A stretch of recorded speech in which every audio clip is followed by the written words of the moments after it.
AP ప్రజలు కోరుకున్న కొత్త ప్రభుత్వం కొలువుదీరింది. ప్రత్యేకించి నారా నందమూరి కుటుంబాలకు పండగ రోజు ఇవాళ. 5 ఏళ్ల పాటు ప్రతిపక్షంలో ఉండి చేసిన పోరాటానికి పడిన కష్టానికి దక్కిన ఫలితం ఇది. ముఖ్యమంత్రిగా చంద్రబాబు నాయుడు ప్రమాణ స్వీకారానికి ముందు వేదికపై కనిపించిన ఓ దృశ్యం అందరి హృదయాలను హత్తుకుంది.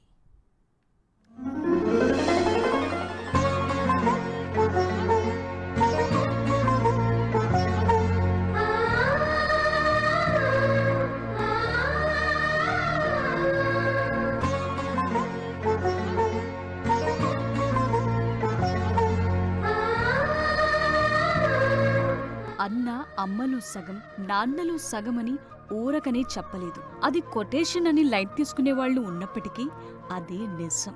చంద్రబాబు ప్రమాణ స్వీకారం సందర్భంగా చోటు చేసుకున్న ఈ సన్నివేశం అన్న చెల్లెలి బాండింగ్ ను మరోసారి హైలైట్ చేసింది.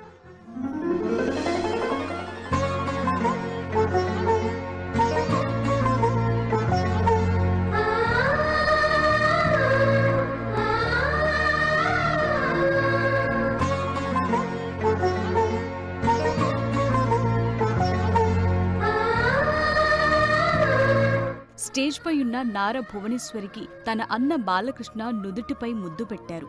ఆ ముద్దు వెనుక ఎన్నో వర్ణించలేని సందర్భాలున్నాయి. అసెంబ్లీలో వైసీపీ నేతలు తన క్యారెక్టర్ను దూషించటం, తరువాత భర్త జైలుకు వెళ్లటం లాంటి ఎన్నో భరించలేని సంఘటనలు జస్ట్ ఈ 5 ఏళ్ల కాలంలో భువనేశ్వరి జీవితంలో చోటు చేసుకున్నాయి. తన చెల్లి ఎలా ఉండేది అనుకుంటూ బాలకృష్ణ ఎంతో మదనపడిన రోజులున్నాయి. ఆ రోజులను గుర్తు చేసుకుంటూ అన్నయ్య తన చెల్లి నుదుటిన ముద్దు పెట్టాడు. ఆ ముద్దుతో అన్నయ్య బాలకృష్ణ తన మెసేజ్ను కన్వే చేశాడు. ఇక అంతా మంచే జరుగుతుంది చెల్లెమ్మ అని చెప్పేశాడు.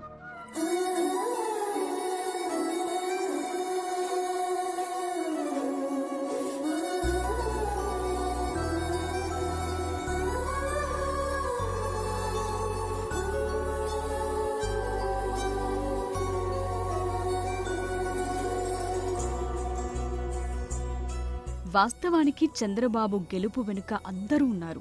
అందులో నారా భువనేశ్వరి కూడా కీ రోల్ ప్లే చేశారని చెప్పుకోవాలి. నిజం గెలవాలి పేరుతో యాత్రలు చేయటం, చంద్రబాబు జైల్లో ఉన్న సందర్భంలో పార్టీ మీటింగ్స్ అటెండ్ చేయటం, కార్యకర్తల కుటుంబాలకు ఆర్థికంగా సాయం చేయటం లాంటి ఎన్నో కార్యక్రమాలతో భువనేశ్వరి తన భర్త గెలుపునకు దోహదపడ్డారు. మంచి రోజులు రాకపోవు అనే నమ్మకమే భువనేశ్వరిని నిలబెట్టింది. అది ఇప్పుడు ఆవిష్కృతమైంది.